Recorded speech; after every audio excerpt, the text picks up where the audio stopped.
Hello friends, welcome back to your channel. നമ്മളിന്ന് കാണാൻ പോകുന്നത് നിലാവക്ക് ഏന്മേൽ എന്നടി കോപം എന്ന തമിഴ് മൂവിയാണ്. കഥയിലേക്ക് എടുക്കുന്നതിന് മുമ്പ് എല്ലാവരും വീഡിയോ ലൈക്ക് ചെയ്യുക. ഇതുവരെയും ചാനൽ സബ്സ്ക്രൈബ് ചെയ്യാത്തവർ സബ്സ്ക്രൈബ് ചെയ്ത് സപ്പോർട്ട് ചെയ്യുക. കഥയുടെ തുടക്കത്തിൽ തന്നെ കാണിക്കുന്നത് നമ്മുടെ നായകനായ പ്രഭുവിനെയാണ്. അവനൊരു ഷെഫാണ്. അധികം പ്രായമൊന്നുമില്ല. അവന്റെ ഏർലി 20s ഇപ്പോൾ ജീവിക്കുന്നത്. എന്നാൽ പോലും അവന്റെ വീട്ടുകാർ അവനെ ഒരു കല്യാണത്തിന് വേണ്ടി ഫോഴ്സ് ചെയ്യുന്നു. കാരണം 1 year മുമ്പ് അവനൊരു ബ്രേക്കപ്പ് ആയിട്ട് ഇപ്പോഴും ആ പെൺകുട്ടിയെ മറന്നിട്ടില്ല എന്നാണ് അവൻ വീട്ടുകാരോട് പറയുന്നത്. ഇനി അത് ആലോചിച്ചിട്ട് കാര്യമില്ലെന്നും ഞങ്ങൾ നിനക്ക് വേണ്ടി നല്ലൊരു പെണ്ണിനെ കണ്ടുവച്ചിട്ടുണ്ടെന്നും ഇന്ന് വൈകിട്ട് തന്നെ പെണ്ണ് കാണാൻ പോകണമെന്നും പറയുന്നു. അങ്ങനെ വീട്ടുകാരുടെ നിർബന്ധം കാരണം അവൻ പെണ്ണ് കാണാൻ പോകുന്നു. അവിടെ ചെന്ന് പ്രീതി എന്ന് പറയുന്ന പെൺകുട്ടിയെ കണ്ടു കഴിയുമ്പോഴാണ് അവൻ മനസ്സിലാകുന്നത് അവൾ തന്റെ കൂടെ സ്കൂളിൽ പഠിച്ച പെൺകുട്ടിയാണെന്ന്. പെട്ടെന്ന് തനിക്ക് പരിചയമുള്ള പെൺകുട്ടി കല്യാണം കഴിക്കാൻ പറഞ്ഞു കഴിഞ്ഞാൽ കുറച്ച് ബുദ്ധിമുട്ടാണെന്ന് അവൻ പറയുന്നു. പ്രീതി പറയുന്നുണ്ട്, പണ്ട് നമ്മൾ കണ്ടതല്ലേ, ഇപ്പൊ നമ്മുടെ ക്യാരക്ടേഴ്സിനെ പറ്റി പരസ്പരം അറിയില്ലല്ലോ, അതുകൊണ്ട് നമ്മൾ പരസ്പരം കൂടുതൽ അറിഞ്ഞിട്ട് മതി കല്യാണം വേണോ വേണ്ടിയോ എന്ന് തീരുമാനിക്കുന്നതെന്ന്. അങ്ങനെ പിന്നീട് അവർ ബാക്കിയുള്ള ദിവസങ്ങളിലെല്ലാം തന്നെ ഒരുമിച്ച് പുറത്തു പോവുകയും സംസാരിക്കുകയും ഒക്കെ ചെയ്യുന്നുണ്ട്. അതിലൂടെ പരസ്പരം അവർ ഓരോരുത്തരുടെയും ഇഷ്ടങ്ങൾ മനസ്സിലാക്കുന്നു. കൂട്ടത്തിൽ പ്രഭു തന്റെ അടുത്ത സുഹൃത്തായ രാജേഷിനെ അവൾക്ക് പരിചയപ്പെടുത്തിയും കൊടുക്കുന്നു. രാജേഷും പ്രഭുവിനെ പോലെ തന്നെ ഒരു ഷെഫായിരുന്നു. പ്രീതിക്കും ഒരു എക്സ് ബോയ് ഫ്രണ്ട് ഉണ്ടായിരുന്നു. അതുപോലെ തനിക്കും ഒരു 1 year റിലേഷൻഷിപ്പ് ഉണ്ടായിരുന്നു എന്ന് അവൻ പറയുന്നുണ്ട്. ബ്രേക്കപ്പ് അതിന്റെ കാരണമെല്ലാം തന്നെ താൻ പിന്നീട് പറയാമെന്നാണ് പ്രഭു പറയുന്നത്. അങ്ങനെ പരസ്പരം കൂടുതൽ അറിഞ്ഞു കഴിഞ്ഞപ്പോൾ പ്രീതിക്ക് അവനെ വിവാഹം കഴിക്കാം എന്നൊരു ചിന്തയിലേക്ക് വരികയാണ്. അതുപോലെ തന്നെ അവനും തോന്നുന്നുണ്ട് കുറച്ച് കാലങ്ങൾക്ക് ശേഷമാണ് തനിക്ക് ഇങ്ങനെ ഒരു ഫീലിംഗ് വരുന്നതെന്ന്. ആ വിവാഹത്തിന് ഓക്കെ പറയാൻ അവൻ തീരുമാനിച്ചിരിക്കുകയായിരുന്നു. ആ സമയത്ത് അവന്റെ വീട്ടിലേക്ക് ഒരു ലെറ്റർ വരുന്നുണ്ട്. അത് അവന്റെ എക്സ് ഗേൾ ഫ്രണ്ട് നിലയുടെ മാരേജ് ലെറ്റർ ആയിരുന്നു. അത് കണ്ടതോടുകൂടി അവൻ ആകെ ഡൗൺ ആയി. അന്ന് വൈകുന്നേരം പ്രീതി അവനെ ഒരു ഡിന്നറിന് വേണ്ടി വിളിച്ചിട്ടുണ്ടായിരുന്നു. എന്നാൽ അവിടെ പോയിരുന്ന് അവൻ ആകെ വിഷമിച്ചിരിക്കുന്നിട്ട് അവൾ കാര്യം തിരക്കുന്നു. അവൻ ആ ലെറ്ററിനെ പറ്റിയും നിലയെ പറ്റിയും സംസാരിക്കാൻ ആരംഭിച്ചു. നീ എന്തിനാ നിലയുമായിട്ട് ബ്രേക്കപ്പ് ആയെന്ന് ചോദിക്കുമ്പോൾ അവൻ തന്റെ കഥ പറയുകയാണ്. അങ്ങനെ കഥ ഫ്ലാഷ് ബാക്കിലേക്ക് പോകുന്നു. പ്രഭുവിന് രാജേഷിനെ കൂടാതെ രവി എന്ന് പറയുന്ന ഒരു ഫ്രണ്ട് കൂടി ഉണ്ടായിരുന്നു. രവിയും അവന്റെ ഗേൾ ഫ്രണ്ട് ശ്രേയയും കുറച്ച് കാലമായിട്ട് തന്നെ റിലേഷൻഷിപ്പിലാണ്. അവരുടെ ലവ് ആനിവേഴ്സറി പാർട്ടിയിലാകട്ടെ ഷെഫായിട്ട് എത്തുന്നത് രാജേഷും പ്രഭുവുമായിരുന്നു. പാർട്ടിയിലുള്ള എല്ലാവർക്കും വെറൈറ്റി ഡിഷസ് ഉണ്ടാക്കി കൊടുക്കുകയാണ്. അതിനിടയ്ക്ക് ശ്രേയ ആകട്ടെ തന്റെ ബെസ്റ്റ് ഫ്രണ്ട് നിലയെ അവർക്ക് പരിചയപ്പെടുത്തി കൊടുക്കുന്നു. നില ഒരു നല്ല ഫുഡി ഗേളായിരുന്നു. എപ്പോഴും വെറൈറ്റി ഫുഡ് ട്രൈ ചെയ്യാനാണ് അവൾ ആഗ്രഹിച്ചിരുന്നത്. ആ ഫുഡ് ഉണ്ടാക്കിയത് പ്രഭു ആണെന്ന് കൂടി അറിഞ്ഞതോടുകൂടി അവൾ ആകെ ഇംപ്രസ് ആയി. അവന്റെ അടുത്ത് കൂടുതൽ സംസാരിക്കുകയും ഫുഡിനെ പറ്റിയൊക്കെ പറയുകയും ചെയ്യുന്നുണ്ട്. സാധാരണ ആൺകുട്ടികൾ ഷെഫാണെന്ന് പറയുമ്പോൾ പെൺകുട്ടികൾ അധികം ഇൻട്രസ്റ്റ് കാണിക്കാറില്ലായിരുന്നു. എന്നാൽ അവളിങ്ങനെ ഇൻട്രസ്റ്റ് കാണിക്കുന്നത് കണ്ടിട്ട് അവന് തന്നെ അത്ഭുതം തോന്നി. തനിക്ക് അമ്മയില്ലാന്നും അച്ഛന് മാത്രമേ ഉള്ളൂ എന്നാണ് അവൾ പറയുന്നത്. അതുകൊണ്ട് വീട്ടില് ജോലിക്കാരനുണ്ടാക്കുന്ന ആഹാരമാണ് കഴിക്കുന്നത്. ഇപ്പൊ നിന്റെ കൈ കൊണ്ടുണ്ടാക്കിയ ആഹാരം കഴിച്ചപ്പോൾ തനിക്ക് ഹോംലി ആയിട്ട് തോന്നിയെന്ന് അവൾ പറയുന്നു. ശരിക്കും തനിക്കിപ്പോ കരുവാട്ട് കുഴമ്പ് കഴിക്കാനാണ് തോന്നുന്നതെന്ന് അവൾ പറയുന്നുണ്ട്. എന്നാൽ ഇപ്പൊ ഇവിടെ കരുവാട് കിട്ടില്ല എന്നും ഫിഷ് മാത്രമേ ഉള്ളൂ എന്ന് അവൻ പറയുന്നു. ഫിഷ് വെച്ചിട്ട് അവൾക്കൊരു പ്രത്യേക ഡിഷ് കൂടി അവൻ ഉണ്ടാക്കി കൊടുക്കുന്നു. അവൾ അതും ആസ്വദിച്ച് കഴിക്കുന്നു. അതിനുശേഷം ഇവരെല്ലാവരും കൂടി കടൽ തീരത്തേക്ക് പോകുന്ന ടൈമില് അവിടെ വെച്ച് കരുവാട് കിട്ടിയപ്പോ അവൻ അതുകൊണ്ട് പെട്ടെന്ന് തന്നെ അവൾക്കൊരു ഡിഷ് ഉണ്ടാക്കി കൊടുക്കുന്നുണ്ട്. അവൾ ആഗ്രഹിച്ചൊരു കാര്യം ചെയ്തു കൊടുക്കാൻ വേണ്ടിയിട്ട് അവനെടുത്ത ആ ഒരു എഫേർട്ട് കാരണം അവൾ കൂടുതൽ അവനിലേക്ക് അടുക്കാൻ തുടങ്ങി. പിറ്റേന്ന് അവന് ഇൻസ്റ്റഗ്രാമിൽ അവളുടെ റിക്വസ്റ്റ് വരുമ്പോൾ അവൻ രാജേഷിനോട് വിളിച്ചു ചോദിക്കുന്നുണ്ട്, പെട്ടെന്ന് ഞാൻ അക്സെപ്റ്റ് ചെയ്യണോ അതോ കുറച്ച് സമയം കഴിഞ്ഞിട്ട് മതിയോ എന്ന്. അതിനൊന്നും നിൽക്കേണ്ട, നീ ഈസിയായിട്ട് അക്സെപ്റ്റ് ചെയ്യാനാണ് അവൻ പറയുന്നത്. അങ്ങനെ ആ റിക്വസ്റ്റ് അവൻ അക്സെപ്റ്റ് ചെയ്യുന്നു. പിറ്റേന്ന് നല്ല മഴയായിട്ട് കൂടി രവി ആകട്ടെ ഇവർ രണ്ടുപേരെ അവന്റെ അടുത്തേക്ക് വിളിക്കുന്നു. അവർ ആ മഴയത്ത് ബൈക്ക് ഓടിച്ച് അവന്റെ അടുത്തെത്തിയപ്പോഴാണ് അവൻ കാര്യം പറയുന്നത് ശ്രേയെ തന്നെ വാട്സപ്പിലും ഇൻസ്റ്റഗ്രാമിലും എല്ലാത്തിലും ബ്ലോക്ക് ചെയ്തിരിക്കുകയാണെന്ന്. ശ്രേയയും രവിയും ഒരുമിച്ചിരിക്കുന്ന സമയത്ത് രവിക്ക് മറ്റേതോ ഒരു പെണ്ണിന്റെ കോള് വരികയും മെസ്സേജ് വരികയും ഒക്കെ ചെയ്തു. അത് ശ്രേയ കണ്ടു. അതിന്റെ പേരിൽ അവർ ചെറിയൊരു വഴക്കുണ്ടാക്കി. അത് കാരണം അവൾ എല്ലാത്തിലും അവനെ ബ്ലോക്ക് ചെയ്തിരിക്കുകയാണ്. എങ്ങനെയെങ്കിലും അവളുടെ അടുത്ത് പറഞ്ഞിട്ട് ഈ ഇഷ്യൂ ഒന്ന് സോൾവ് ആക്കണം. അതിനു വേണ്ടിയിട്ടാണ് പ്രഭുവിനെയും രാജേഷിനെയും രവി വിളിച്ചത്. ശ്രേയയുടെ കൂടി നിലയും അവളുടെ വീട്ടിലുണ്ടെന്ന് മനസ്സിലാക്കിയതും ഞങ്ങൾ ശ്രേയോട് സംസാരിക്കാമെന്ന് പറഞ്ഞിട്ട് പ്രഭു രാജേഷിനെ കൂട്ടി ശ്രേയയുടെ വീട്ടിലേക്ക് പോയി. രവി പറഞ്ഞ കാര്യങ്ങൾ ശ്രേയോട് പറയാന്ന് പറഞ്ഞിട്ട് രാജേഷിനെ ഏൽപ്പിച്ചിട്ട് പ്രഭു ആകട്ടെ നിലയുമായിട്ട് പുറത്തേക്ക് വന്നു നിൽക്കുന്നു. അവന്റെ പ്രൊഫൈലില് ഫുഡിന്റെ ഫോട്ടോസും അവൻ ഫുഡ് ഉണ്ടാക്കുന്ന വീഡിയോസും ഒക്കെ കണ്ടിട്ട് ഇൻട്രസ്റ്റ് കൂടിയിട്ടാണ് അവൾ ഫ്രണ്ട് റിക്വസ്റ്റ് ഇട്ടത്. എന്നാൽ സാധാരണ പെൺകുട്ടികൾക്ക് ഷെഫുമാരെന്നൊക്കെ പറഞ്ഞു കഴിഞ്ഞാൽ പുച്ഛമല്ലെന്ന് ചോദിക്കുമ്പോൾ അവൾ പറയുന്നുണ്ട്, ഞാനാണെങ്കിൽ ഹാപ്പി ആയിട്ട് ഒരു ഷെഫിനെ തന്നെ മാരേജ് ചെയ്യാൻ തയ്യാറാണെന്ന്. അവൾ അത്രയധികം ആഹാരം ഇഷ്ടപ്പെടുന്നുണ്ടായിരുന്നു. അതിനിടയ്ക്ക് അവൻ പറയുന്നുണ്ട് രവിയും ശ്രേയയും തമ്മിലുള്ള ഇഷ്യൂസ് ഒന്ന് സോൾവ് ചെയ്യാൻ തന്നെ ഹെൽപ്പ് ചെയ്യണമെന്ന്. അങ്ങനെ അവർ എല്ലാവരും ചേർന്നിട്ട് രവിയെ കാണാൻ വേണ്ടി പോകുന്നു. ആ സമയത്ത് നില പറയുന്നുണ്ട് തനിക്ക് ബൈക്കിൽ പോകണമെന്ന്. അങ്ങനെ രാജേഷിനോട് കാറിൽ പോകാൻ പറഞ്ഞിട്ട് പ്രഭു ആകട്ടെ നിലയും കൂട്ടി ബൈക്കിലാണ് പോകുന്നത്. അതേസമയം ഇവിടെ രാജേഷ് ആകട്ടെ ശ്രേയോട് രവിയെ പറ്റി സംസാരിക്കുകയാണ്. ഇന്ന് എന്തൊക്കെ പറഞ്ഞാലും ശരി, ഞാൻ അവനോട് ക്ഷമിക്കില്ല എന്നും ഞാൻ ബ്രേക്കപ്പ് ആവാൻ പോവുകയാണെന്നൊക്കെ ശ്രേയ അവനോട് പറയുന്നു. എന്നാൽ അവിടെ ചെന്ന് കഴിഞ്ഞ് രവിയുമായിട്ട് സംസാരിച്ചു കഴിയുമ്പോൾ അവൾ ഇഷ്യൂ ഒക്കെ സോൾവ് ആക്കുന്ന കണ്ടിട്ട് രാജേഷിന് ഒട്ടും ഇഷ്ടപ്പെട്ടില്ല. നീ കാറിലിരുന്ന് പറഞ്ഞത് ബ്രേക്കപ്പ് ആകുമെന്നല്ലേ, എന്നിട്ട് ഇപ്പൊ എന്താ മാറ്റി പറയുന്നതെന്ന് ചോദിക്കുന്നു. എന്നാൽ ശ്രേയ ആകട്ടെ രവിയോട് പറയുന്നുണ്ട്, നിനക്ക് മെസ്സേജ് അയച്ച പെൺകുട്ടിയെ വിളിച്ചിട്ട് അവൾ നിന്റെ സഹോദരിയാണെന്ന് പറയാൻ. ശ്രേയ അങ്ങനെ പറഞ്ഞതും ഉടനെ തന്നെ രവി അതുപോലെ ചെയ്യുന്നു. അത് കാരണം രവിയോട് ശ്രേയ ശ്രമിക്കുകയും അവർ വീണ്ടും പാച്ചപ്പ് ആവുകയും ചെയ്തു. അവർ വീണ്ടും ഒന്നിച്ചത് കണ്ടിട്ട് രാജേഷിനൊട്ടും ഇഷ്ടപ്പെട്ടില്ല. അങ്ങനെ പതിയെ നിലയ്ക്കാകട്ടെ പ്രഭുവിനോട് പ്രണയം തോന്നാൻ തുടങ്ങിയിരുന്നു. അതവൾ ശ്രേയോടും പറയുന്നു. രണ്ടുപേരുടെ ഉള്ളിൽ പരസ്പരം ഇഷ്ടമുണ്ട്. എന്നാൽ ആരാദ്യം തുറന്നു പറയും എന്നൊരു കൺഫ്യൂഷൻ ആയിരുന്നു. അങ്ങനെ ഒരു ദിവസം പബ്ബിൽ വെച്ചിട്ട് ഇവർ നന്നായിട്ട് മദ്യപിച്ചു കഴിഞ്ഞപ്പോൾ നിലയാകട്ടെ അവനോട് തന്റെ ഇഷ്ടം തുറന്നു പറയുന്നു. അവനും തിരിച്ച് അവളെ ഇഷ്ടമാണെന്നുള്ള കാര്യം പറയുന്നുണ്ട്. അങ്ങനെ ഇവരുടെ ലവ് സ്റ്റോറി ആരംഭിച്ചു. അത് കഴിഞ്ഞ് കഴിയുമ്പോൾ അവനാകട്ടെ വീട്ടില് എല്ലാ കാര്യങ്ങളും തുറന്നു പറയുന്നു. ശ്രേയയോട് അവന്റെ ഇഷ്ടം തുറന്നു പറയുന്നതിന് മുൻപ് തന്നെ അവൻ വീട്ടിൽ പറഞ്ഞിട്ടുണ്ടായിരുന്നു തനിക്കൊരു പെൺകുട്ടി ഇഷ്ടമാണെന്നുള്ള കാര്യം. അവന്റെ വീട്ടില് അതുകൊണ്ട് ഈ ഒരു റിലേഷൻഷിപ്പിന് ഒരു എതിർപ്പുമില്ല. അവൻ ഞങ്ങളോട് പറഞ്ഞ പോലെ മോളും മോളുടെ അച്ഛനോട് ഈ കാര്യം ആദ്യമേ തന്നെ തുറന്നു പറയണമെന്ന് പ്രഭുവിന്റെ അച്ഛൻ അവളോട് പറയുന്നു. തന്റെ വീട്ടിലെ എതിർപ്പൊന്നും ഉണ്ടാകില്ല എന്നാണ് അവള് പറയുന്നത്. എന്റെ എല്ലാ ആഗ്രഹങ്ങളും അച്ഛൻ സാധിച്ചു തരും. എന്തൊക്കെയാണെങ്കിലും മോളെ അവൻ കൂട്ടിക്കൊണ്ടു വന്ന പോലെ തന്നെ പ്രഭുവിനെ നീ കൂട്ടിക്കൊണ്ടുപോയി നിന്റെ അച്ഛന്റെ മുമ്പിൽ വെച്ച് കാര്യങ്ങൾ പറയണമെന്ന് അയാൾ പറയുന്നു. അത് കാരണം നില പിറ്റീന്ന് പ്രഭുവിനെയും കൂട്ടി തന്റെ അച്ഛനെ കാണാൻ പോകുന്നു. അവളുടെ വീട്ടിലേക്ക് പോകുമ്പോഴാണ് അവൻ മനസ്സിലാക്കുന്നത് അവൾ എത്രത്തോളം വലിയ കോടീശ്വരിയാണെന്ന്. അത് കാരണം അവനൊന്ന് പേടിച്ചാണ് അവിടേക്ക് ചെല്ലുന്നത്. എന്നാൽ കരുണാകരൻ നിലയുടെ മുൻപിൽ വെച്ചിട്ട് അവനോട് നല്ലപോലെ സംസാരിക്കുന്നു. താൻ ഇവനെ സ്നേഹിക്കുന്നുവെന്നും കല്യാണം കഴിക്കാൻ ആഗ്രഹിക്കുന്നുവെന്നും അവൾ പറയുന്നുണ്ട്. അവന് വേണ്ടി കോഫി എടുത്തിട്ട് വരാൻ അവളെ കിച്ചണിലേക്ക് പറഞ്ഞു വിട്ട ശേഷം അയാളാകട്ടെ അവനോട് പറയുന്നുണ്ട് ഈ ബന്ധം ഒരിക്കലും ഞാൻ സമ്മതിക്കില്ല എന്ന്. കാരണം നിന്നെ പോലുള്ള പയ്യന്മാരെല്ലാം തന്നെ നല്ല പണമുള്ള ഒരു പെണ്ണിനെ നോക്കി പ്രണയിച്ചിട്ട് അവളുടെ കാശിൽ ജീവിക്കാൻ ആഗ്രഹിക്കുന്നവന്മാരാ. അതുകൊണ്ട് ആ പ്ലാനിങ്ങുമായിട്ട് ഇവിടേക്ക് വരണ്ടെന്നാണ് അയാൾ പറയുന്നത്. അയാളോട് എന്തൊക്കെ പറഞ്ഞിട്ടും കാര്യമില്ല എന്ന് പ്രഭുവിന് മനസ്സിലായി. പണത്തെപ്പറ്റി മാത്രം സംസാരിക്കുന്ന നിങ്ങളുടെ അടുത്ത് എന്റെ മനസ്സിനെ പറ്റി പറഞ്ഞിട്ടൊരു കാര്യമില്ല എന്ന് അവൻ പറയുമ്പോൾ നിലയാകട്ടെ അവനോട് പറയുന്നുണ്ട് നീ ഒരിക്കലും എന്റെ അച്ഛന്റെ അടുത്ത് ഇങ്ങനെ സംസാരിക്കാൻ പാടില്ല എന്ന്. അതുപോലെ അവൾ അച്ഛനോടും പറയുന്നുണ്ട് അവനോടും അച്ഛനൊരിക്കലും ഇങ്ങനെ സംസാരിക്കാൻ പാടില്ല എന്ന്.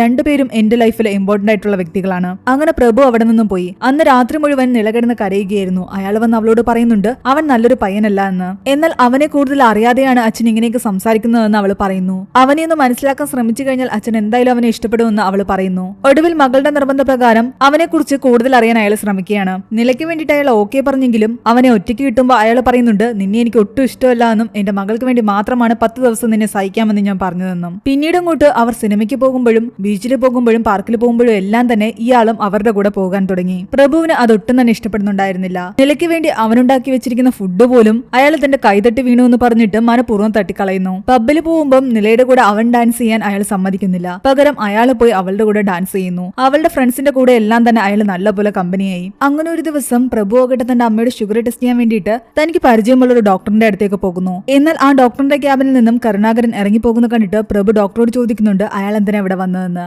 ഡോക്ടറിൽ നിന്ന് ഞെട്ടിക്കുന്ന ഒരു കാര്യമാണ് പ്രഭു മനസ്സിലാക്കുന്നത്. കരുണാകരന് സ്റ്റേജ് 4 ലങ് ക്യാൻസർ ആയിരുന്നു. അയാൾ എനിക്ക് കഷ്ടിച്ച് 6 മാസം കൂടി ജീവിച്ചിരിക്കൂ. തന്റെ മകളോട് ഈ വിവരങ്ങളൊന്നും തന്നെ അയാൾ പറഞ്ഞിട്ടില്ല. ബാക്കിയുള്ള 6 മാസം മകളുടെ കൂടെ സ്പെൻഡ് ചെയ്യാനായിരുന്നു അയാളുടെ ആഗ്രഹം. ഈ സത്യങ്ങൾ അറിഞ്ഞു കഴിഞ്ഞപ്പോൾ പ്രഭുവിന് മനസ്സിലായി അയാൾ എന്തുകൊണ്ടാണ് എപ്പോഴും നിലയുടെ കൂടെ എല്ലായിടത്തും വരുന്നതെന്ന്. അതാലോചിച്ച് വിഷമം തോന്നിയ പ്രഭു ആകട്ടെ പിന്നീട് നില വിളിക്കുമ്പോഴൊന്നും തന്നെ പുറത്തു പോകാതെയായി. അവളോട് അധികം സംസാരിക്കാതെയുമായി. കരുണാകരൻ ആഗ്രഹിച്ച പോലെ തന്നെ അയാളുടെ മകൾ അയാളുടെ കൂടെ തന്നെ ടൈം സ്പെൻഡ് ചെയ്യട്ടെ എന്നാണ് അവൻ വിചാരിച്ചത്. എന്നാൽ ഇതൊന്നും അറിയാതെ നിലയാകട്ടെ പ്രഭു തന്നെ അവോയ്ഡ് ചെയ്യുകയാണെന്ന് വിചാരിക്കുന്നു. രാജേഷിനോട് അവൻ ഈ കാര്യങ്ങളെല്ലാം പറയുന്നു. അവള് വിളിക്കുമ്പോൾ ഫോൺ എടുക്കാതിരിക്കുന്നത് വളരെ കഷ്ടപ്പെട്ടിട്ടാണ്. എന്നാൽ അവളോട് എല്ലാ സത്യങ്ങളും തുറന്നു പറയാൻ രാജേഷ് പറയുന്നു. ഞാൻ എങ്ങനെ അവളോട് ഇതെല്ലാം പറയുന്നതെന്നാണ് പ്രഭു ചോദിക്കുന്നത്. കാരണം അവളുടെ അച്ഛൻ തന്നെ അവളോട് ഇതെല്ലാം മറച്ചു വെച്ചിരിക്കുകയാണ്. ഈ 6 മാസം അയാളുടെ മകൾ അയാളുടെ കൂടെ സന്തോഷത്തോടെ ജീവിക്കാനാണ് അയാൾ ആഗ്രഹിക്കുന്നത്. ഞാനായിട്ട് എല്ലാ സത്യങ്ങളും തുറന്നു പറഞ്ഞു കഴിഞ്ഞാൽ അതൊന്നും ശരിയാകില്ല. രാജേഷ് അവിടുന്ന് പോയി കഴിയുമ്പോൾ നില അവിടേക്ക് വരുന്നുണ്ട്. ഇത്രയും ദിവസം അവളെ വിളിച്ചിട്ട് ഫോൺ എടുക്കാത്തതിന്റെ പേരിലും അവളെ അവോയ്ഡ് ചെയ്തതിന്റെ പേരിലും ഒക്കെ അവൾ അവനോട് വഴക്കിടുന്നു. എന്നാൽ അവൾ സത്യങ്ങൾ മനസ്സിലാക്കാതിരിക്കാൻ വേണ്ടിയിട്ട് അവൻ വെറുതെ അവളുമായിട്ട് വഴക്കിടുന്നു. എവിടെ പോയാലും നിന്റെ അച്ഛൻ നമ്മളുടെ കൂടെ വരുന്നെന്നും അതൊന്നും എനിക്ക് ഇഷ്ടമല്ലാന്നും അവൻ പറയുന്നു. അങ്ങനെ അങ്ങോട്ടും ഇങ്ങോട്ടും വഴക്കിടുന്നതിനിടയ്ക്ക് അവൻ പറയുന്നുണ്ട് ഒന്നുകിൽ നിന്റെ അച്ഛൻ അല്ലെങ്കിൽ എന്നെ, ഇതിൽ ആരെങ്കിലും തെരഞ്ഞെടുക്കണമെന്ന്. അത് അവളെ കൊണ്ട് സാധിക്കുന്നതല്ലായിരുന്നു. എന്നാൽ ആ ഒരു സിറ്റുവേഷനിലേക്ക് അവൻ അവളെ കൊണ്ടെത്തിക്കുന്നതോടുകൂടി എനിക്ക് എന്റെ അച്ഛനാണ് വലുതെന്ന് അവൾ പറയുന്നു. എന്നാ പിന്നെ നിന്റെ അച്ഛന്റെ അടുത്ത് തന്നെ പൊയ്ക്കോളാൻ പറഞ്ഞിട്ട് അവളെ അവിടെ നിന്ന് പറഞ്ഞു വിടുകയാണ് അവൻ. അങ്ങനെ അവിടെ വെച്ച് അവർ തമ്മിൽ ബ്രേക്കപ്പ് ആവുന്നു. അതിനുശേഷം അവർ തമ്മിൽ ഒരു കോണ്ടാക്ട് ഉണ്ടായിട്ടില്ല. കുറച്ച് നാളു മുമ്പ് അവളുടെ അച്ഛൻ മരിച്ചു എന്ന് മാത്രം തനിക്കറിയാം. എല്ലാം കേട്ടുകഴിഞ്ഞ് പ്രീതി പറയുന്നുണ്ട് എന്തൊക്കെ വന്നാലും ശരി നീ അവളുടെ വിവാഹത്തിന് പോകണമെന്ന്. ഗോവയിൽ വെച്ചായിരുന്നു അവളുടെ വിവാഹം. രാജേഷിനെ കൂട്ടി പ്രഭു അവിടേക്ക് പോകുന്നു. നിലയുമായിട്ടുള്ള ബ്രേക്കപ്പ് കാരണം ശ്രേയയാകട്ടെ ഇവർ രണ്ടുപേരോടും അധികം മിണ്ടുന്നില്ല. രവിയും ശ്രേയയും ഇപ്പോഴും റിലേഷൻഷിപ്പിൽ തന്നെയാണ്. ഹോട്ടലെത്തി അവരാകട്ടെ വെഡിംഗ് പ്ലാനറായ അഞ്ജലി എന്ന് പറയുന്ന പെൺകുട്ടിയെ കാണുകയും തങ്ങളുടെ റൂം ഏതാണെന്ന് ചോദിക്കുകയും ചെയ്യുന്നു. അഞ്ജലിക്ക് തമിഴ് അറിയില്ല എന്ന് വിചാരിച്ചിട്ട് അവർ രണ്ടുപേരും അഞ്ജലിയെ കാണാൻ നല്ല രസമുണ്ടെന്നൊക്കെ പറയുന്നുണ്ട്. എന്നാൽ റൂം കാണിച്ചിട്ട് പോകാൻ നേരത്താണ് അഞ്ജലി പറയുന്നത് തനിക്ക് തമിഴ് അറിയാമെന്ന്. പ്രഭുവുമായിട്ട് സംസാരിച്ചു കഴിയുമ്പോൾ അഞ്ജലിക്ക് പ്രഭുവിനോട് ഒരു ഇൻട്രസ്റ്റ് ഒക്കെ തോന്നി തുടങ്ങി. പ്രഭു നിലയുടെ റൂം നമ്പർ ചോദിച്ച് റിസപ്ഷനിലേക്ക് കോൾ ചെയ്തെങ്കിലും ആർക്കും റൂം നമ്പർ കൊടുക്കരുതെന്ന് നില പ്രത്യേകം പറഞ്ഞിട്ടുണ്ടായിരുന്നു. അത് കാരണം അവൻ അവളെ കാണാനും പറ്റുന്നില്ല. രവിയുമായിട്ട് പോയിരുന്ന് സംസാരിക്കുമ്പോൾ രവി പറയുന്നുണ്ട് നിലയ്ക്കും ശ്രേയയ്ക്കും നിങ്ങളോട് ഭയങ്കര ദേഷ്യമാണെന്ന്. നിങ്ങൾ തമ്മിൽ ബ്രേക്കപ്പ് ആയതിന്റെ റീസൺ പോലും ഇതുവരെ ആർക്കും അറിയില്ല. ഒരു കാരണവുമില്ലാതെ ബ്രേക്കപ്പ് ആയത് കാരണമാണ് എല്ലാവർക്കും അവനോട് ദേഷ്യം. അങ്ങനെ അന്ന് വൈകിട്ട് പാർട്ടിയിൽ വെച്ചിട്ട് നിലയും അവൾ വിവാഹം കഴിക്കാൻ പോകുന്ന അരവിന്ദനെയും പ്രഭു കാണുന്നു. നില ഫ്രണ്ട്സിനെ എല്ലാം കണ്ടെങ്കിലും ബാക്കി എല്ലാവരോടും ചിരിച്ച് സംസാരിച്ചിട്ട് അവൾ പ്രഭുവിനെ ജസ്റ്റ് ഒന്ന് നോക്കിയൊരു ഹായ് മാത്രമാണ് പറയുന്നത്. ഒരു തവണ മാത്രമേ അവന്റെ മുഖത്തേക്ക് അവൾ നോക്കിയുള്ളൂ. കംപ്ലീറ്റ്ലി അവനെ ഇഗ്നോർ ചെയ്യുകയാണ് അവൾ ചെയ്തുകൊണ്ടിരുന്നത്. അതിനിടയ്ക്ക് പ്രഭുവിനോട് രാജേഷ് പറയുന്നുണ്ട് താൻ കുറച്ചു നാളായിട്ട് ഒരു പെൺകുട്ടിയെ പ്രണയിക്കുന്നുണ്ടെന്ന്. അത് മറ്റാരുമല്ല ശ്രേയാണെന്ന്. രവിയും ശ്രേയയും റിലേഷൻഷിപ്പിലായ സമയത്ത് തന്നെ രാജേഷിന് ശ്രേയോട് പ്രണയമുണ്ടായിരുന്നു. എന്നാൽ കൂട്ടുകാരന്റെ പെണ്ണിനെ എങ്ങനെ പ്രേമിക്കുമെന്ന് കരുതിയിട്ടാണ് അവൻ ഇത്രയും കാലം ഇതൊന്നും തുറന്നു പറയാതെ മനസ്സിൽ തന്നെ കൊണ്ടു നടന്നത്. അതുകൊണ്ടായിരുന്നു അന്ന് അവർ ബ്രേക്കപ്പ് ആകാൻ പോകുന്നു എന്ന് അറിഞ്ഞപ്പോൾ അവൻ സന്തോഷിച്ചത് തന്നെ. എന്നാൽ ഇത്രയും കാലമായിട്ടും അവർ ബ്രേക്കപ്പ് ആയില്ല. അങ്ങനെ ഈ കാര്യങ്ങളെല്ലാം ആലോചിച്ചിട്ട് അന്ന് വൈകുന്നേരം പ്രഭു നന്നായിട്ട് മദ്യപിക്കുന്നു. ആ സമയത്ത് അഞ്ജലി അവന്റെ അടുത്തേക്ക് വരുന്നുണ്ട്. നടക്കാൻ പോലും പറ്റാത്ത അവനെ ആകട്ടെ കൂട്ടിക്കൊണ്ടുപോയി റൂമിലാക്കുന്നത് അഞ്ജലിയായിരുന്നു. പോകുന്ന വഴിയിലെല്ലാം തന്നെ അവൻ നിളയെ പറ്റിയും തന്റെ പ്രണയത്തെ പറ്റിയും എല്ലാം തന്നെ ഓരോന്ന് പറയുന്നുണ്ടായിരുന്നു. അഞ്ജലി അവനോട് പറയുന്നുണ്ട്, നിള മൂവ് ഓൺ ചെയ്ത പോലെ എനിക്ക് തോന്നുന്നത്, പക്ഷെ നിങ്ങളിപ്പോഴും അവിടെ തന്നെയാണ് നിൽക്കുന്നത്. അതുകൊണ്ട് അവളെ പറ്റിയൊന്നും ചിന്തിക്കാതെ നീ നിന്റെ ലൈഫ് നോക്കുന്ന നല്ലതെന്ന് അഞ്ജലി അവനോട് പറയുന്നു. ഇവിടെ രാജേഷ് ആകട്ടെ ശ്രേയയുടെ കാര്യം ഓർത്തിട്ട് ആകെ വിഷമിച്ചിരിക്കുകയാണ്. അങ്ങനെ തങ്ങളുടെ പ്രണയിനികളെ നഷ്ടപ്പെട്ട രണ്ടുപേരും ഒരുമിച്ച് നിലയുടെ മെഹന്തി ഫംഗ്ഷന് വേണ്ടി പോവുകയാണ്. ശ്രേയയും രവി ഒരുമിച്ച് കാണുമ്പോഴെല്ലാം തന്നെ രാജേഷിന് ദേഷ്യം വരുന്നുണ്ടായിരുന്നു. ശ്രേയയാകട്ടെ നിലയ്ക്ക് മെഹന്തി ഇടുന്ന സമയത്ത് അറിയാതെ അരവിന്ദന് പകരം പ്രഭു എന്ന് എഴുതി പോകുന്നു. അത് കണ്ടപ്പോ പ്രഭുവിന്റെ മനസ്സിൽ അറിയാതെ സന്തോഷം തോന്നുന്നുണ്ടെങ്കിലും ഇത് മനസ്സിലാക്കിയ നിലയാകട്ടെ ദേഷ്യം വന്നിട്ട് തന്റെ കയ്യിലുണ്ടായിരുന്ന ആ മെഹന്തി എല്ലാം തന്നെ അപ്പൊ തന്നെ കഴുകി കളയുകയാണ്. എപ്പോഴും നിലാപ്രഭു എന്ന് മനസ്സിൽ വിചാരിച്ചുകൊണ്ടിരുന്നത് കാരണം ശ്രേയയുടെ കയ്യിൽ നിന്ന് പറ്റിപ്പോയ തെറ്റായിരുന്നു അത്. അവൾ അതിന് നിലയോട് ഒരുപാട് സോറിയും പറയുന്നു. ഇവിടെ രാജേഷ് രവിയോട് പറയുന്നുണ്ട്, എങ്ങനെയെങ്കിലും നിലയെ നമുക്ക് തിരിച്ചു പിടിക്കണം. നില അരവിന്ദനെ തമ്മിൽ തെറ്റിച്ചിട്ട് നിലയും പ്രഭുവിനെ തമ്മിൽ ഒന്നിപ്പിക്കണം. അതിനുള്ള പ്ലാനിങ്ങിലായിരുന്നു രാജേഷും രവിയും. എന്നാൽ നിലയുടെ കല്യാണം എത്രയും പെട്ടെന്ന് നടക്കുമെന്ന് ആലോചിച്ച് ആകെ വിഷമിച്ച് കടൽ തീർത്ത് പോയി ഒറ്റയ്ക്കിരിക്കുകയായിരുന്നു പ്രഭു. ആ സമയത്ത് അഞ്ജലി അവിടേക്ക് വരുന്നുണ്ട്. നിങ്ങൾ എപ്പോഴും ഇവിടെ തന്നെ ഉണ്ടല്ലോ, നിങ്ങൾക്ക് ഹസ്ബൻഡും ലവറും ഒന്നും ഇല്ലെന്ന് അവൻ ചോദിക്കുന്നു. എന്നാൽ അവൾ പറയുന്നുണ്ട് താൻ സിംഗിൾ ആണെന്ന്. എന്തിനാ ഇങ്ങനെ നില ആലോചിച്ച് വിഷമിച്ചിരിക്കുന്നതെന്നും ചിലപ്പോൾ നിങ്ങളുടെ ലൈഫിൽ പറഞ്ഞിട്ടുള്ള പെൺകുട്ടി അതായിരിക്കില്ല എന്നും മറ്റാരെങ്കിലും ആയിരിക്കുമെന്നും അവൾ പറയുന്നു. അവൾ എന്താണ് ഈ പറയാൻ വരുന്നതെന്നൊന്നും അവന് മനസ്സിലാകുന്നില്ല. എന്നാൽ അഞ്ജലി പതിയെ പതിയെ പ്രഭുവിനെ ഇഷ്ടപ്പെട്ടു തുടങ്ങിയായിരുന്നു. പിന്നീട് കാണിക്കുന്നത് അരവിന്ദനെ നിലയുമാണ്. അരവിന്ദന് കല്യാണം കഴിക്കാനേ ഇൻട്രസ്റ്റ് ഉണ്ടായിരുന്നില്ല. അവന്റെ അച്ഛൻ ഫോഴ്സ് ചെയ്തിട്ടാണ് നിലയെ കാണാൻ പോലും അവൻ പോയത്. കണ്ട മാത്രയിൽ തന്നെ അവളെ ഇഷ്ടപ്പെടുകയും വിവാഹം കഴിക്കാൻ തീരുമാനിക്കുകയും ചെയ്തതാണ്. അവളുടെ സൈഡില് അച്ഛനും അമ്മയും തന്നെ ഒന്നും ഇല്ലാത്തത് കാരണം അവന്റെ മാതാപിതാക്കളും പറഞ്ഞിരുന്നു, നിങ്ങൾ ഫ്രണ്ട്സ് എല്ലാം ചേർന്നിട്ട് ഈ കല്യാണം നടത്തിയിട്ട് നാട്ടിലേക്ക് വന്നാൽ മതി, അവിടെ നമുക്ക് ചെറിയൊരു ഫംഗ്ഷൻ വെക്കാമെന്ന്. അതുകൊണ്ട് അവന്റെ അച്ഛനും അമ്മയും ഒന്നും തന്നെ ഈ ഒരു കല്യാണത്തിൽ പങ്കെടുക്കുന്നില്ല. അത്രയും നല്ലൊരു ഇൻലാസിനെയാണ് നിനക്ക് കിട്ടാൻ പോകുന്നതെന്നും അവൻ പറയുന്നു. അതിലെല്ലാം തന്നെ അവൾ ഒരുപാട് ഹാപ്പി ആയിരുന്നു. അതേസമയം ഇവിടെ നടക്കുന്ന കാര്യങ്ങളെല്ലാം തന്നെ പ്രഭു അപ്പോ വിളിച്ച് പ്രീതിയോട് പറയാറുണ്ട്. അങ്ങനെ ഹൽദി ഫംഗ്ഷൻ എത്തി.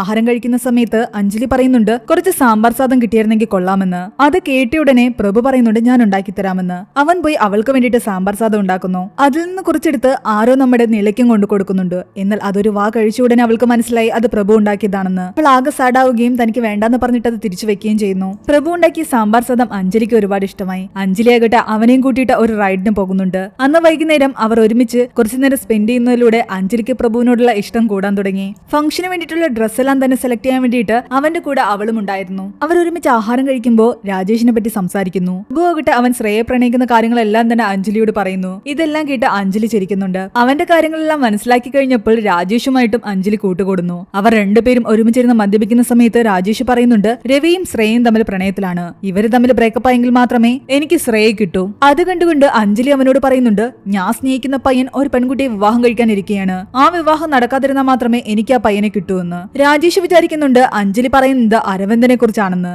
എന്നാൽ അവള് പറയുന്നുണ്ട്, ഞാൻ അരവിന്ദനെ പറ്റിയല്ല പറയുന്നത് പ്രഭുവിനെ പറ്റിയാണെന്ന്. പ്രഭു പ്രീതിയെ വിവാഹം കഴിക്കാനിരിക്കുകയല്ലേ, പക്ഷെ ഞാൻ പ്രഭുവിനെ സ്നേഹിക്കുന്നുണ്ട്. അങ്ങനെ മദ്യലഹരിയില് അവര് തങ്ങളുടെ പ്രണയത്തെ പറ്റി എല്ലാം തന്നെ സംസാരിക്കുന്നു. അങ്ങനെ പിറ്റേന്ന് അവരുടെ സംഗീത് പ്രോഗ്രാം നടക്കുകയാണ്. അതോടെ കഴിഞ്ഞു കഴിഞ്ഞാൽ ഇവരുടെ വെഡിങ് ആണെന്ന് ആലോചിച്ചിട്ട് പ്രഭു ആകെ സങ്കടത്തിലായിരുന്നു. ആ സമയത്ത് അരവിന്ദ് മനസ്സിലാക്കുന്നുണ്ട് നിലയുടെ എക്സ് ബോയ് ഫ്രണ്ട് ആണ് പ്രഭു എന്നുള്ള കാര്യം. അരവിന്ദ് വന്ന് പ്രഭുവിന്റെ ഫ്രണ്ട്സിനോട് പറയുന്നുണ്ട്, ഞങ്ങളുടെ വിവാഹം നടക്കുന്നതിൽ അവന് ഒരുപാട് വിഷമമുണ്ടാകും, അതുകൊണ്ട് അവനെ നല്ലപോലെ ശ്രദ്ധിക്കണമെന്നും എപ്പോഴും അവന്റെ കൂടെ തന്നെ ഉണ്ടാകണമെന്നും. ഈ ഒരു സിറ്റുവേഷനിലും പ്രഭുവിനെ കുറിച്ച് അരവിന്ദ് ഇത്രയൊക്കെ ആലോചിക്കുന്ന കണ്ടിട്ട് രാജേഷും രവിയും പറയുന്നുണ്ട്, ഇവനെന്താ ഇത്ര നല്ല മനുഷ്യനായിട്ടിരിക്കുന്നു എന്ന്. അത്രയും നേരം തനിക്കൊരു കുഴപ്പമില്ലാന്ന് പറഞ്ഞിരുന്ന പ്രഭു ആകട്ടെ നിളി അരവിന്ദും ഒരുമിച്ച് ഹാപ്പി ആയിട്ട് ഡാൻസ് ഒക്കെ കളിക്കുന്ന കാണുമ്പോൾ ആകെ തകർന്നു പോകുന്നു. ഒരുപാട് വിഷമത്തോടുകൂടി അവൻ പറയുന്നുണ്ട്, ഈ കല്യാണം കാണാനുള്ള ശക്തി എനിക്കില്ലാന്നും നമുക്ക് തിരിച്ചു പോകാമെന്നും. ഈ കല്യാണം നിർത്തി എങ്ങനെയെങ്കിലും അവളെ കൂട്ടിക്കൊണ്ടു പോകാനാണ് ഞാൻ വന്നത്. എന്നാൽ അവൾ ഒരുപാട് ഹാപ്പിയാണ്, എനിക്കിതൊന്നും കാണാൻ പറ്റില്ല. ഇതെല്ലാം പറഞ്ഞ് കരയുന്ന അവനെ കാണുമ്പോൾ അഞ്ജലിക്ക് ശരിക്കും സങ്കടം തോന്നുന്നുണ്ട്. അതുകൊണ്ട് തന്നെ നിലയുടെ എല്ലാ സത്യങ്ങളും തുറന്നു പറയാൻ അവൾ തീരുമാനിക്കുന്നു. വാഷ്റൂമിൽ വെച്ചിട്ട് നിലയെ കണ്ടതും അവൾ എല്ലാ സത്യങ്ങളും നിലയോട് പറയുന്നു. ഇതെല്ലാം കേട്ട നില ആകെ ഷോക്കായിട്ട് നിൽക്കുകയായിരുന്നു.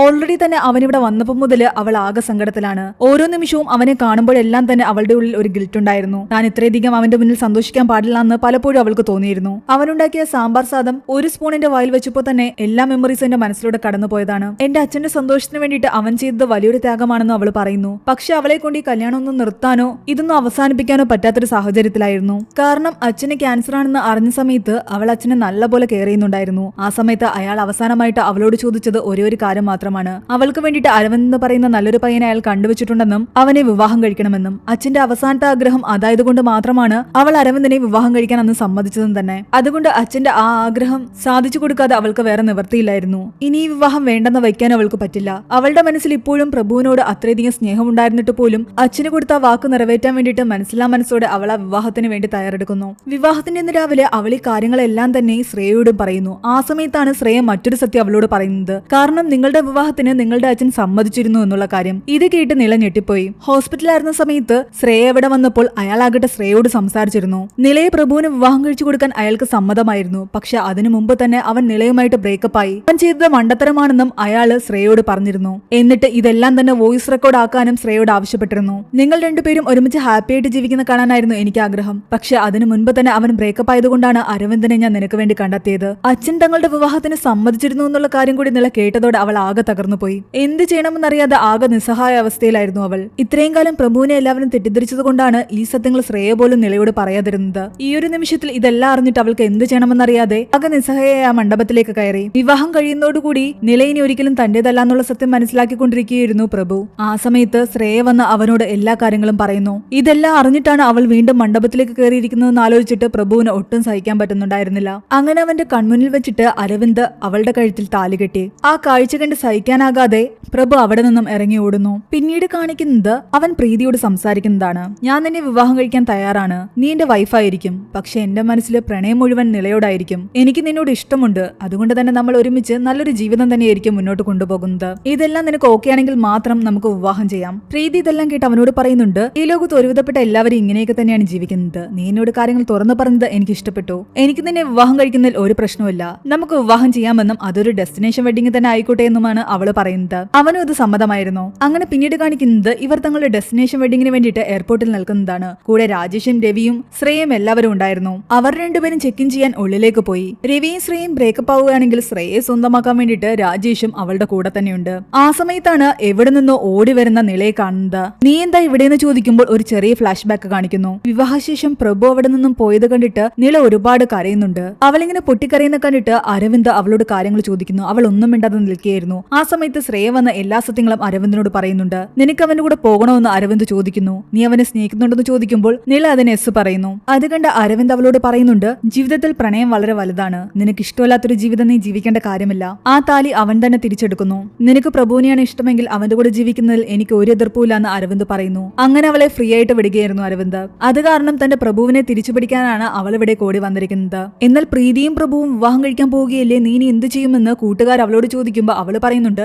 എന്റെ കല്യാണത്തിനുണ്ടായിരുന്ന പോലെ ഫംഗ്ഷൻസ് എല്ലാം അവരുടെ കല്യാണത്തിനും ഇല്ലേ, അതിനുള്ളിൽ ഞാൻ അവനോട് എല്ലാ കാര്യങ്ങളും സംസാരിക്കുകയും എനിക്ക് അവനെ തിരിച്ചു കിട്ടുകയും ചെയ്യും. അങ്ങനെ അവളും പ്രഭുവിന്റെ പിറകെ പോയി. അതുകൊണ്ട് അന്തം വിട്ടവർ നിൽക്കുമ്പോൾ ദേ വരുന്നു അരവിന്ദ്. നീ എന്താ എവിടെ എന്ന് ചോദിക്കുമ്പോൾ എന്തെങ്കിലും കാരണവശാൽ പ്രീതിയുടെയും പ്രഭുവിന്റെയും വിവാഹം നടന്നു കഴിഞ്ഞാൽ നില സിംഗിൾ ആയിരിക്കുമല്ലോ, അവൾ എന്റെ ഫസ്റ്റ് ലവാ, അതുകൊണ്ട് അവളെ എനിക്ക് തിരിച്ചു വേണമെന്ന് പറഞ്ഞിട്ട് അവനും നിളയുടെ പുറകെ പോയി. കുറച്ചു കഴിയുമ്പോൾ അഞ്ജലി അവിടേക്ക് വരുന്നു. പ്രഭുവിന്റെ വിവാഹം നടന്നില്ലെങ്കിൽ തനിക്ക് അവനെ സ്വന്തമാക്കാന്ന് വിചാരിച്ചിട്ടാണ് അഞ്ജലിയും അവിടേക്ക് വന്നത്. അങ്ങനെ ഇവരെല്ലാവരും ചേർന്നിട്ട് പ്രീതിയുടെയും പ്രഭുവിന്റെയും വിവാഹത്തിന് പോകുന്നു. ഓരോരുത്തരും അവരവരുടെ പ്രണയത്തെ സ്വന്തമാക്കാൻ വേണ്ടിയിട്ടുള്ള ഓട്ടത്തിലായിരുന്നു. അങ്ങനെ എല്ലാവരും ഫ്ലൈറ്റ് കയറുന്നു. മൂവിക്ക് ഒരു സെക്കൻഡ് പാർട്ട് ഉണ്ടാകുമെന്ന് കാണിച്ചുകൊണ്ട് കഥ ഇവിടെ അവസാനിക്കുകയാണ്. ഈ മൂവിയുടെ സ്റ്റോറി ഇഷ്ടപ്പെട്ടോ ഇല്ലയോ എന്ന് നിങ്ങൾ താഴെ കമന്റ് ചെയ്യുക. എക്സ്പ്ലനേഷൻ ഇഷ്ടപ്പെട്ടെങ്കിൽ ഈ വീഡിയോ ലൈക്ക് ചെയ്യാനും ചാനൽ സബ്സ്ക്രൈബ് ചെയ്യാനും മറക്കണ്ട.